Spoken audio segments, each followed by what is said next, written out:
Openbaring 22 vers 17, en die Gees en die bruid sê, kom, en laat hom wat hoor sê, kom, en laat hom wat dors het, kom, en laat hom wat wil, die water van die lewe neem, verniet. Ook om ons in sy opstanding op te laat staan, lewende verloste siele, wat die morgenster in hulle harte sien en hoor, en sê saam met die Gees en die bruid, die vergaderings van die verlostes beide in die hemel en op aarde, kom Jesus. Eers kom die wat hoor, dan kom die wat dors het meer na die Vader van Christus Jesus en minder van die wêreld en sy dinge, en laastens so ook enigeen wat wil. Kom, om wat te doen?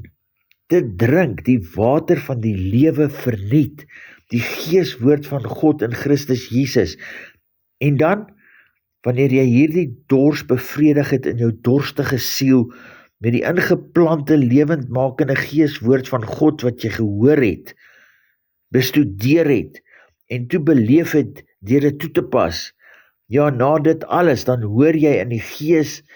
en is nie meer passief, maar jy neem deel saam met die Gees en die vergaderings,